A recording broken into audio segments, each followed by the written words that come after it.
यार देखो, थोड़ा अजीब तो मुझे लग रहा है कि मुझे आज north India versus south India की कंपैरिजन आपके सामने करना पड़ रहा है। साउथ इंडियंस नॉर्थ इंडियन से आगे हैं, हर मामले में होता भी है, लेकिन एक मामले में साउथ इंडिया काफ़ी पीछे हो जाता है। आज मैं आपको 4 ऐसे इंसिडेंट बताने बैठा हूं और मैं कंपैरिजन करूंगा नॉर्थ वर्सेस साउथ इंडियन में। मुझे बिल्कुल अच्छा नहीं लग रहा, लेकिन मुझे आज की परिप्रेक्ष्य में बात करनी है। और जब 4 इंसिडेंट की बात करूंगा तो उस इंसिडेंट को लेकर के साउथ और नॉर्थ इंडियन ने किस तरह से रिएक्शन दिए थे मैं समझाने की कोशिश करूंगा। पहला, डीमोनेटाइजेशन। साउथ इंडिया में बैंकों के बाहर पुराने नोट बदलने की आपने कतार नहीं देखी होंगी, अगर आपको नोटबंदी याद है तो। क्रेडिट या फिर डेबिट कार्ड के जरिए या फिर वॉलेट भुगतान तथा ऑनलाइन लेन देन बहुत ज़्यादा वहाँ पर सिंपल था, बहुत आसान था। दुकानदार भी इस बात पर जोर नहीं देते थे कि हम कुछ खरीदेंगे उसके बदले तभी हम आपको राशि दे पाएंगे। टूर ऑपरेटर भी बिना किसी अतिरिक्त भुगतान के पुराने नोटों को लेने को तैयार थे। ये कर्नाटक ये सब आप देखेंगे साउथ इंडिया में देखने को खबरें मिली थी। आप जाके खुद भी चीज़ों को चेकआउट कर सकते हैं, वहां पर ज़्यादा टेंशन लेने वाली बात नहीं थी। लेकिन यह जो सिलसिला था ना नोटबंदी वाला, उत्तर भारत के शहरों और कस्बों के एकदम बिल्कुल उल्टा था। न केवल राजधानी नई दिल्ली बल्कि उत्तर प्रदेश, हरियाणा, राजस्थान, मध्य प्रदेश और बिहार, यहां तक कि गुजरात के ऐसे कई इलाके हैं जहां पर बैंकों के बाहर लोगों ने लंबी लंबी कतारें लगाई पुराने नोटों को बदलने में, और कहीं तो बेचारों की जान भी चली गई, शरीर त्याग दिया।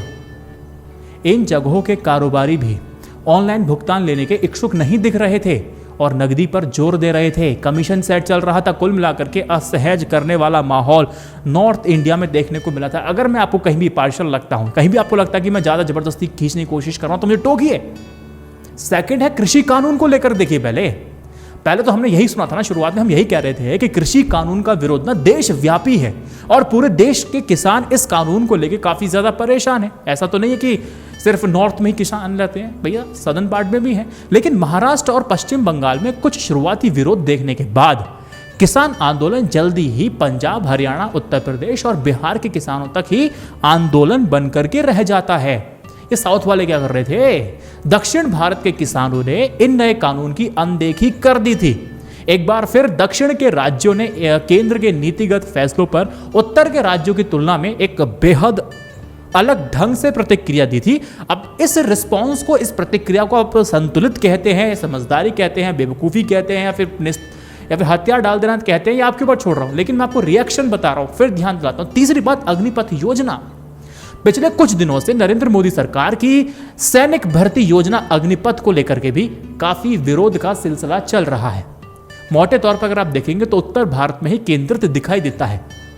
तेलंगाना में कुछ घटनाएं हुई हैं, लेकिन बाद के दिनों में विरोध मोटे तौर पर उत्तर भारत तक सीमित रहा। इससे आपको क्या पता चलता है? केंद्र सरकार की जो अहम नीतिगत जो पॉलिसी पहलों को लेकर के दक्षिण भारत का रुख उत्तर भारत से अलग दिखाई देता है। थोड़ा इतिहास में चलो, जो 55-60 के वो समझेंगे इस बात को। इमरजेंसी जब लगाई गई थी इंदिरा गांधी जी के द्वारा जून 1975, जब इंदिरा गांधी ने आपातकाल लगाया, तब भी नॉर्थ इंडियंस और साउथ इंडियंस का जो इस पर रिस्पॉन्स होना चाहिए दोनों का बराबर नहीं रहा, अलग अलग था। दक्षिण भारत के राज्यों का रुख उत्तर के राज्यों से एकदम अलग था। ऐसी तमाम अन्य घटनाएं भी मिलेंगी जहां केंद्र की अहम आर्थिक या फिर राजनीतिक पहलों पर इस तरह की प्रतिक्रिया देखने को मिली। परंतु इस सवाल का जवाब बहुत ही आवश्यक हो जाता है कि दक्षिण भारत की प्रतिक्रिया उत्तर से अलग क्यों रहती है। सवाल तो वैलिड है ना, सवाल तो सोचने वाला भी है। आप मुझे बताइए कि इसका जवाब में अगर यह कहा जाए कि देखो, गवर्नेंस जो स्ट्रक्चर है हमारे देश में, उसकी सबसे बड़ी खामी को सामने दिखलाता है। अब आप कहेंगे कहना क्या चाहते हो? देखिए, अगर आप किसी भी दृष्टि से देखो, अगर आप आर्थिक दृष्टि से देखेंगे, दक्षिण भारत उत्तर और पूर्वी भारत की तुलना में बेहतर गति से विकास कर रहा है।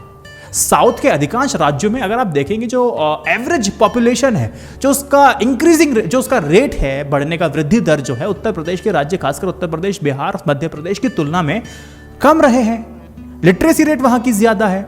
इस वजह से दक्षिण के राज्यों के प्रति व्यक्ति जो आय है ना, वो अपेक्षाकृत बेहतर दिखाई देती है।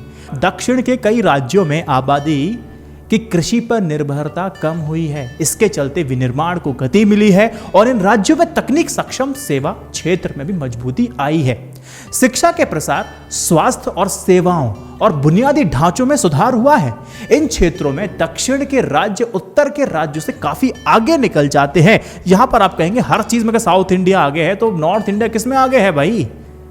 साउथ इंडिया भले ही नॉर्थ इंडियन से काफी ज्यादा आगे हो जाए, लेकिन वो नॉर्थ इंडियंस है ना, पॉलिटिकल वेटेज में काफी पीछे हो जाता है मामले में। सहमत हैं? ठोको लाइक। अगर एक बार कर दे ठीक है, दोबारा मत करना, 3 बार लाइक करना। फिर यहां पर साउथ इंडियन पीछे रह जाते हैं, नॉर्थ इंडियन आगे रह जाते हैं। ये बात सही है गलत है? दक्षिण भारत के राज्यों का राष्ट्रीय राजनीति में कद नहीं है जो उत्तर और पश्चिम के राज्यों का है। सहमत हैं? अगर 2026 के बाद अगर निर्वाचन क्षेत्रों का परिसीमन दोबारा हुआ तो दक्षिण भारत की स्थिति और बिगड़ सकती है। अभी तो कुछ नंबर हमें दिखाई देते तो हैं, लेकिन 2002 में हुए संविधान संशोधन के मुताबिक 2026 तक ऐसा किया जाना है, परिसीमन किया जाना है। अरे बिल्कुल साफ है यार कि नेशनल पॉलिटिक्स में उत्तर भारत के राज्यों की दावेदारी मजबूत होगी, क्योंकि संसद के दोनों सदनों में उनके प्रतिनिधि जो होंगे वो अधिक होंगे।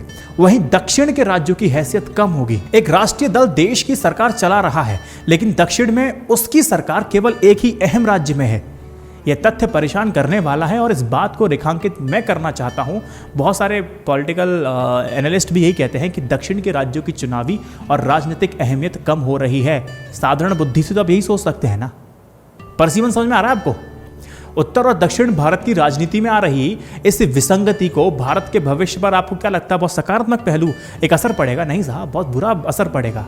अगर आप इकोनॉमिकल, अगर आर्थिक तरीके से नजरिए से देखने की कोशिश करेंगे तो देश के दक्षिणी इलाकों के राज्यों का शेष भारत के बढ़ते बाजार में काफी अहम योगदान रहता है। लेकिन दक्षिण भारत के राज्यों की घटती राजनीतिक महत्ता वहां के क्षेत्रीय दलों के लिए भावनात्मक मुद्दा हो सकती है। समझ रहे हो? उत्तर भारत के राज्यों की बढ़ती निर्वाचन शक्ति आगे चल करके इसे और अधिक चुनौती देगी। दक्षिण के राज्य पहले ही वित्त आयोग द्वारा केंद्रीय संसाधनों के राज्यों की आवंटन में आबादी और विकास मानकों के आधार बनाने का विरोध कर रहे हैं। इन मानकों, इन पैरामीटर के चलते उत्तर भारत के राज्यों को केंद्र संसाधनों में अपेक्षाकृत अधिक हिस्सा मिल रहा है। दक्षिण भारत के राज्यों को यह भी लगता है कि वे वस्तु एवं सेवा करके, जो कि जीएसटी का एक जो नया ढांचा बना दिया है, वो उसमें मात खा रहे हैं।